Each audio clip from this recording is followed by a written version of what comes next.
Good afternoon, everybody. I guess let's get started. I'm Dan Soler, Group Product Manager, Filter Systems, and I'm here with Matt Brown, who's Product Manager, Filter Systems. And I'd like to welcome you to today's Filter Systems webcast, new product introduction. And today we're going to be talking about a new system for hydraulic tank conditioning of fluids. We call it, it's the OXS, so we call it the OXiStop. And what we have planned today is first talk about the main aspect to the system is actually it's the degassing. And if you have fluid that is degassed to a large extent, there are certain advantages, and I'm going to be pointing out those advantages and what it might be of benefit to you. Then explaining the OXiStop system itself, a couple of case studies, a cost-benefit analysis, a summary, and then we're going to be closing with an update of our marketing materials. So let's get started, and first let's talk about a conventional hydraulic tank and what it actually is here for and what it's supposed to do. Now first of all, it has to hold the fluid that's needed, and in a hydraulic system obviously you have fluid coming in and out, so you need a certain amount, we call it a differential volume, to drive cylinders or whatever is in the system. So fluid is going to be taken out of the tank and is put back in. And in the tank, the fluid typically has some resting time, so it's not going to be used continuously, but it has time to rest between the uses, so to speak. So we're talking about separation of, solids, particulates. Usually we have a kidney loop system on a tank that can take care of cleaning the fluids. Then we have maybe water. There might be some, in some cases where you want to have the water nicely separating, and maybe you can basically just take it off. Or you have a dehydrator attached to the tank where it takes care of the water. Now in our case, we are really looking at gas, so air, for instance. And if you have air in the fluid, especially if the system and the process adds free air, air bubbles into the fluid, it usually takes a while for those air bubbles to get out of the fluid. So the fluid needs to really rest for a while for all those air bubbles to get out. Then the tank itself has the function of a cooler could be added to a tank, so it allows space for mounting equipment. Then heat, usually heat transfer or cooling of fluid is a secondary function of a tank. That's not the main purpose of a tank typically. Now, speaking of air in fluids, since this is our main objective here, obviously we want to remove all the particulates in the fluid, but air is of a specific interest in this particular case. So a hydraulic fluid typically is a base oil, it has additives, and it has air in it, just by the nature of the situation. So based on the surroundings, it will take on some air. Now the amount of air that you will have in the fluid depends on the circumstances. So for instance, the room temperature or the temperature of the fluid itself has an effect, how much air it's going to take on, and the pressure. So for instance, if you have an absolute vacuum, which obviously we don't have an absolute vacuum, we are in an atmosphere of 1 bar typically. So in an absolute vacuum, the fluid would have no air. It would not take on any air. It would be completely free of air. So 0% air content. Now, if you're looking at a regular situation, room temperature at 1 bar, so atmospheric pressure, you can expect somewhere around 10 to 12% air. And that's just a normal balance. So without doing anything, even new fluid would have 10 to 12% air in it. If the temperature is higher, in this particular case here on the graph, you can see 80 degrees Celsius, you would end up somewhere around 15 to 16% air. So the higher the temperature, the more air the fluid will hold. Now, this air has certain effects in a system. For instance, the air has oxygen in it, and that can react with the fluid, especially at higher temperature, which basically will be seen as increased oil aging or premature oil aging of the fluid. Then if you have air, especially free air, or air actually that comes out of a solution, even then you can have cavitation. So you can hear, for instance, noise in a pump. Then you know you have a problem. There might be a diesel effect, which is slight explosions of air in the fluid, which can cause harm to pumps and equipment in the system. If you have air bubbles, free air bubbles, and they are in the tank, in the fluid, getting into a system and under high pressure, those air bubbles can be compressed or will be compressed because of the pressure. And you know, as soon as you start compressing air, it builds up heat. So even though the system itself might generate heat, with this additional air and the compression, additional heat will even increase the overall temperature of the fluid. So this all has effects for the hydraulic system and the fluid itself. So life expectancy of the fluid is going to be diminished. Some of the components, because of cavitation, diesel effect, will have shorter lifespans. And any air that's in the fluid actually has an effect that the system feels softer. So especially if you have free air, if you build up pressure, first you're compressing the air bubbles. You're not really using it yet in the fluid, building up pressure. First you're just compressing the air. So everything seems to be a little bit delayed. It takes a little longer for the system to actually build up the pressure, and it might take longer for a process to be finished as a consequence. Now with the OXiStop, essentially what we are doing is we're really changing the conventional tank design, because the OXiStop will now take care of the contaminants. The system as such is going to take care of particulate, water, and especially air concentration in the fluid, therefore changing the conventional tank design. And the systems we have been using so far and are in operation, they have shown that a conventional tank size can be reduced by a factor of 8 to maybe even 10. So typically about a factor of 8. 8 times smaller than a conventional tank is possible, and in certain cases it might be up to 10 times smaller. Then the tank size itself, you still need a certain amount of fluid in the tank. The tank is now entirely calculated and designed by the differential volume needed. So you need a certain amount of differential volume of fluid going in and out in the process, plus some safety, so maybe a factor of 3 times more, and that gives you the amount of fluid you will actually need. So overall, you have a smaller tank size, you have a smaller amount of fluid needed, which helps in reducing overall costs for the fluid.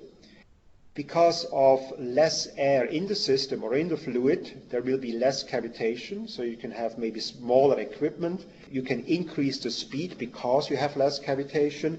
Plus, the bulk models of the fluid should be higher, and therefore a potential for higher speeds because of that reason as well. Then, and I will show this in a minute, how it actually works, but the system is sealed off. So it's sealed off from the environment. That means it will not take on any air from the environment. And if you are working in a dirty environment, for instance, because it's sealed off, any contaminants that are in the surrounding atmosphere or the surrounding area has less of a chance of getting into the fluid, so it does not need to be cleaned up afterwards as much. So overall, the system stays cleaner, and obviously cleaner fluids, as you know, will help to extend the life of the system and components. Dan, if you're shrinking the size of the tank 8 to 10 times, does heat become an issue for the fluid? Yes, heat can be an issue. I was already saying that if you have heat, that the tank alone might not be enough. Now, depending on the situation, you might have a system that runs short times, and then is down for a certain time. So while it's running, it might build up heat in the fluid, but under those circumstances, the tank might be enough to radiate the heat off. Now, if you have a system that runs continuously, then obviously the tank might not be able by itself to get rid of the heat. In cases like that, I would recommend to add a cooler in the return line, for instance, to cool down the fluid before you basically use it again. Now, let's have a look at the OXiStop as a system, just as an overview. If we are starting on top, in the right top corner, we can see the particulate filtration. This is a KLC, a little kidney loop system, that is continuously running, providing 1.9 GPM of flow, and it's actually driving the whole system. Then next, we have the degassing and dewatering unit. It's called the mini OX, which is part of that system, and it's hydraulically driven by the flow of the KLC, and I'm going to show you in more detail how this works. Then we have perforated box with a membrane in it. So when the fluid level goes up and down because you have fluid going in and out of the tank, so the fluid level is going to be changing likely. There is a membrane inside that perforated box that makes contact with that fluid level, and because there's a slight vacuum inside the tank, it makes contact at all times and just sealing it off from the environment. Then we have on the left a side glass that shows where you can see and check the membrane to make sure everything is in order, and you can see how it moves up or down. We have a vacuum gauge that indicates how well the system works. And just to give you an idea, when a system is running, on the normal atmospheric condition, we can expect around 980 millibar, so that's 1 atmosphere essentially. So the OXiStop is actually producing vacuums of down to 40 millibar, which is a nice vacuum that's generated in the mini-ox to remove the water and any gases. And you can see if you consistently have 40 millibar, you know the system is running well. As soon as that 40 millibar goes up, then there might be some issue that there's a leak somewhere or the membrane might be cracked. Then we have finally an option, really the only option in this particular system that's available would be a contamination sensor. So the TCM can be added to the kidney loop, the KLC, and then you have real-time ISO code readouts. Now let's have a closer look how the system works. Now, I've been already saying that KLC, the kidney loop system, is really the one that drives everything. As soon as the unit is switched on the power, the KLC runs and is continuously flowing 1.9 gallons. So it takes out fluid, is polishing the fluid, removing particulates, and it's a regular KLC that can be added to any system. Usually it's for mobile applications. Here it's used because it's a very compact size, and it's top-loaded, so the element is on top, and it has actually a high dirt holding capacity of about 200 grams. Then the lid, we are talking here about a lid version. So we have a lid that goes onto a tank that is a customer provided. So whoever builds the system or wants to upgrade their system would furnish a tank where the lid, as what you can see here on the picture, plus this perforated box goes into. And so the whole thing is just closing the top of the tank up. Then we have really the heart for the degassing is the mini-ox unit. This is where the degassing and dewatering takes place. And you can see on the right, the mini-ox is essentially in the fluid, in the tank, mounted from the lid down. And then on the right, you can see the membrane. So the membrane is just filling up the space. Air is from outside, so we have still 1 atmosphere of pressure. The whole tank is under a light vacuum. And this way it is guaranteed that the membrane is always making contact to the fluid level. And when fluid is taking in and out, the fluid level might go up and down, and the membrane is just following that level up and down. And the kidney loop system itself is just running independently. And then to this tank, all the piping needed for the system can be added. So that the OXiStop itself is just running independently, separate from any system. It's not changing the system, it's just taking care of itself, if you will. Now, how the mini-ox works and how it's driven is shown on this slide. So we have the tank where position 3 is our KLC, the kidney loop system. It takes out fluid out of the tank and delivers with 1.9 gallons GPM. Fluid through 4 is just a manifold block for basically for different functions. Like if you fill the tank for the first time, you can switch over in the manifold, and you can, for instance, take fluid from a barrel, let it through the KLC, so you filter it, and then let it into the tank. As soon as the tank is full, you switch over, and you have it internally running as a kidney loop system. But now the key is really item 1. This is our mini-ox, where the KLC is now delivering fluid through that unit. And what happens is, right at the beginning, the fluid is filling the inside chamber of that mini-ox. So the level goes up, it fills up the mini-ox completely, there's no air left, it's completely full with fluid.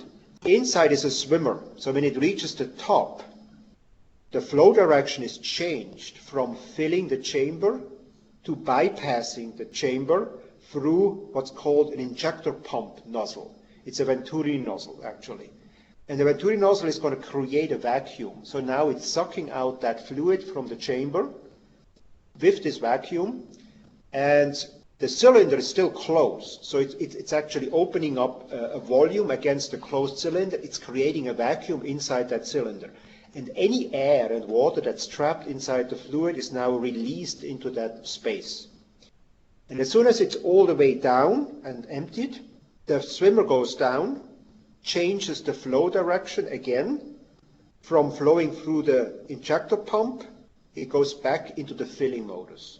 And now it goes through this cycle. It fills, it empties, it goes back into filling mode, it empties again. So continuously running and continuously degassing and dewatering the fluid while the unit itself is running. Now let's have a look at the technical data, just to give you an idea what the application range is. It is intended for regular mineral-based hydraulic fluids. The OXiStop itself has seal material BUNA-N, which essentially means that it can be used for standard hydraulic fluids, so your typical hydraulic fluids, up to 1500 SUS. So higher viscosity ranges would not work for this unit. The fluid temperature range is between 50 and 175 degrees F. Then we have, size-wise, we have 7 different sizes. The smallest unit would allow 8 gallons of differential volume that would be needed. And this is what we call the OXS 30 lid. And again, lid stands for the lid version. 30 is really, it's in liters. So 30 liters is about 8 gallons. And then the largest one is the 500 lid. And that's 132 gallons of actual differential volume that can be used.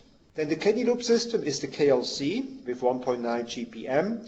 And there you have a choice of elements for 2, 5, 10, or 20 micron elements that you can put in. And again, it's a 200 gram dirt holding capacity, which is fairly high for an element size of that nature.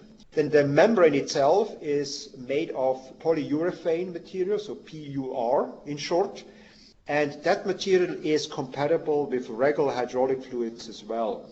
So the life expectancy for the membrane is somewhere around 6 years if the temperature level is kept on a lower level, not to the maximum allowed for the fluid temperature, but if you're somewhere around 104 to 140 degrees Fahrenheit, we can expect about 6 years of actual life expectancy.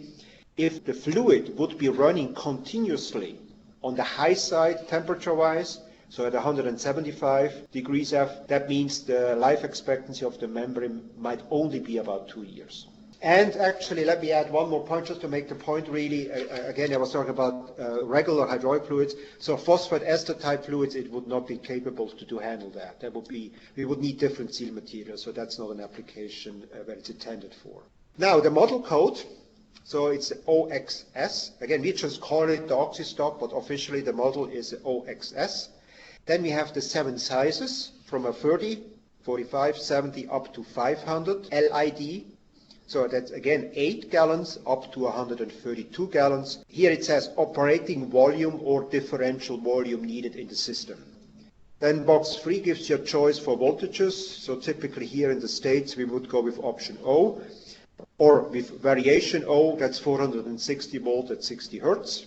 Then the seal material, again, it's BUNA-N. Return line filters are not part of that system. If you need a return line filter in addition, that's something you might be able to add externally into the system, in the return line, or maybe on the tank itself.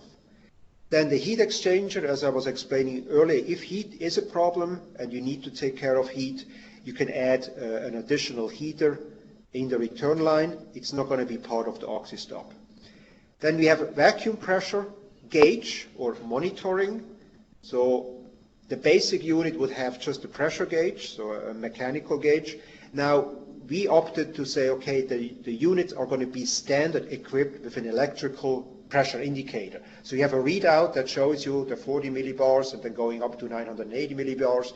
While it cycles through, it shows you, as soon as it changes the flow direction, it starts filling again, it shows the 980, so atmospheric pressure essentially.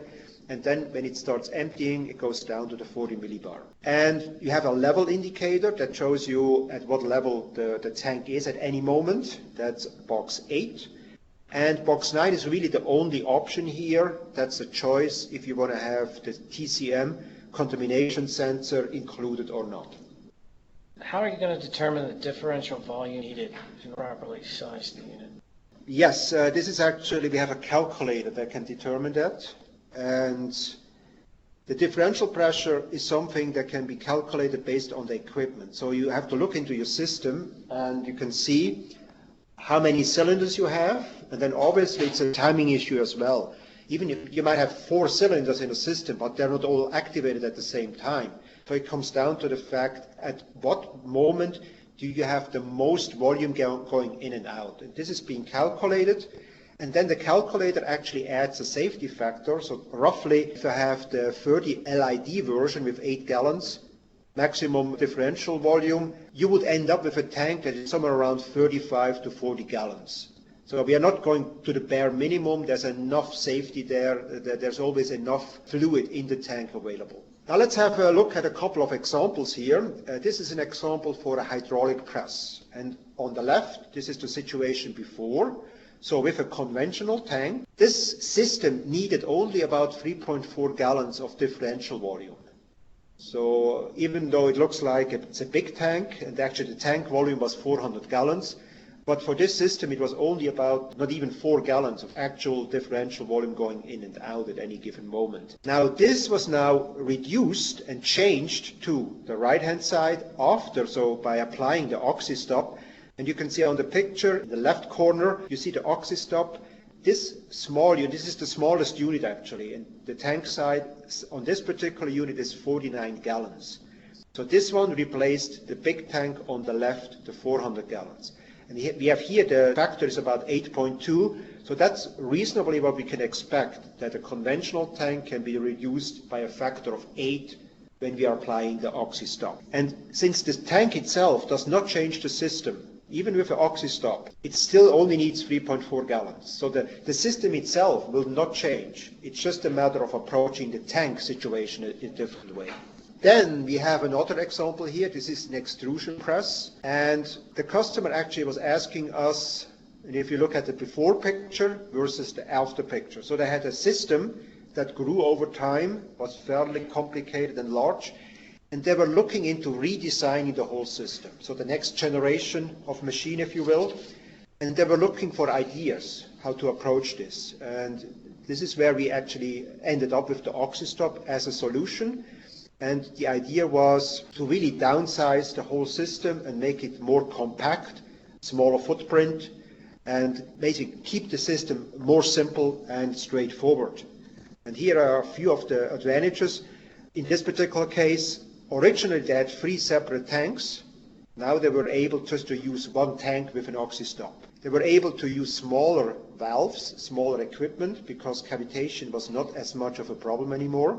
Then the fact that there is less fluid on the machine itself reduces the risk of any spillage. The oil life was extended because the oil aging was essentially slowed down, and because of the ongoing conditioning of the fluid. So again, particle removal, water removal, and gas or air removal, the life of the fluid was extended, and the components, the expected life expectancy of the components themselves can be extended as well. Now let's have a look at the cost-benefit analysis, because I'm sure you were wondering how much something like this might cost and how it stacks up in comparison. So on the left we have the conventional tank. On the right it's the solution with an OXiStop. Now if we compare 2 things here. Investment cost, initial investment cost.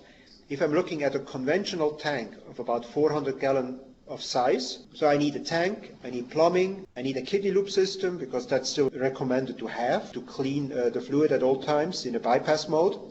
Then we need an oil pan, and totally we would expect somewhere around $18,500 of cost with all the labor and all the parts involved. If I go with an OXiStop to replace the conventional unit with an OXiStop, it actually might be slightly higher. So we're looking here at $20,400. But now operating cost, there is a difference. For the conventional solution, conventional tank, I need more oil for the first fill-up. The life expectancy of the oil is not as long. Here we are only talking about 2 years. Then I need to refill, throw my old oil out, put in new ones. I have disposal costs, and I might have filter element costs involved. So I'm looking at somewhere around $3,800 costs per year. For the OXiStop, I can extend my life of the fluid to 4 years, double that.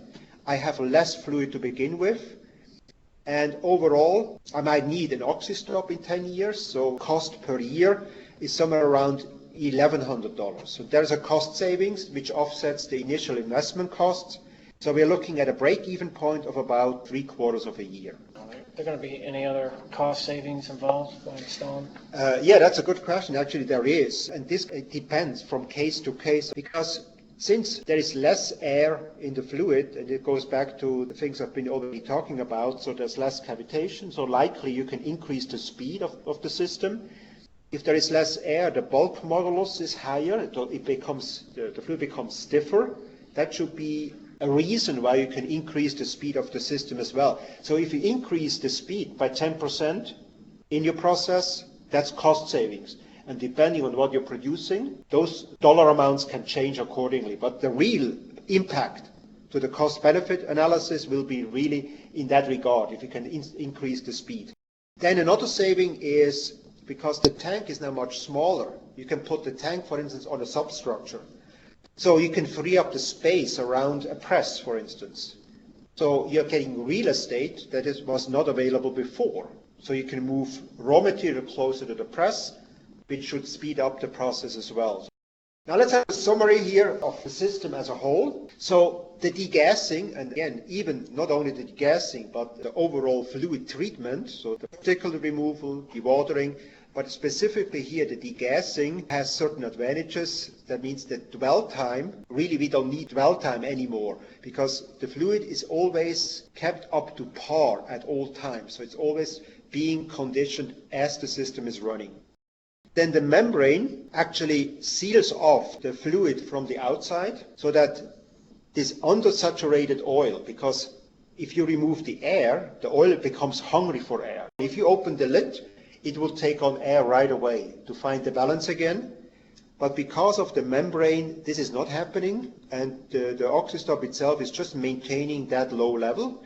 So we can reduce the overall air, the dissolved air that's in the fluid, from 10 to 12% down to about 2 to 4%. With less air, that means we have a stiffer system, higher bulk modulus, which should give you higher operating speeds.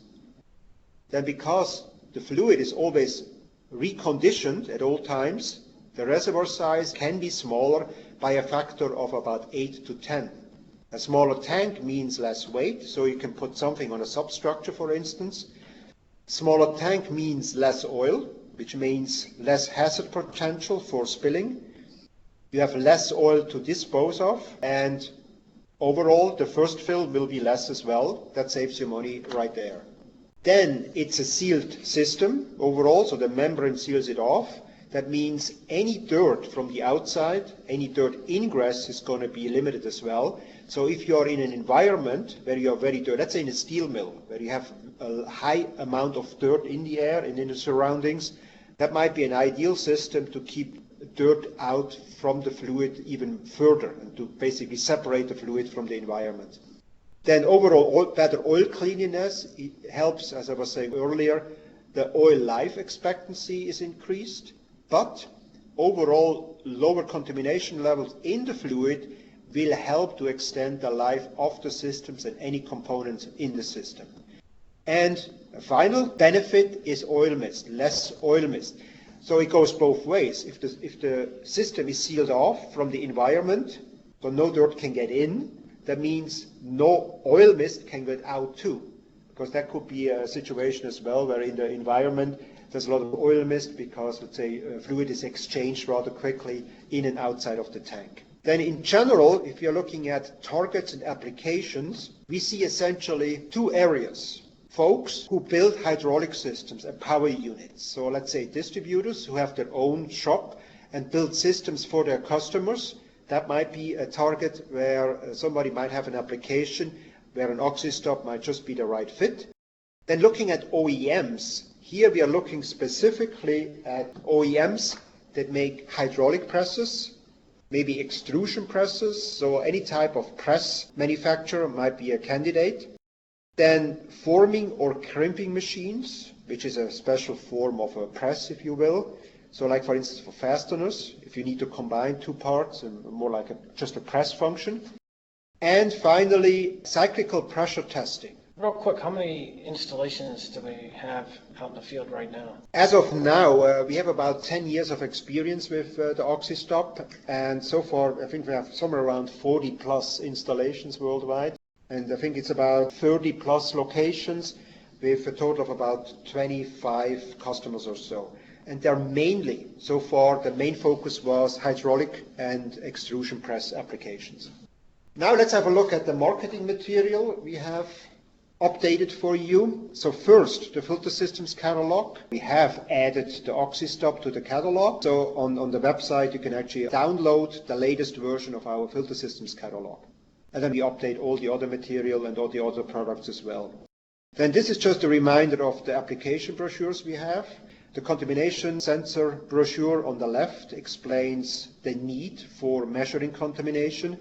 Then the filter card, the one in the middle, on kidney loop systems, is the first line of defense if you have dirty fluids or need to maintain a low fluid level or a fluid contamination level.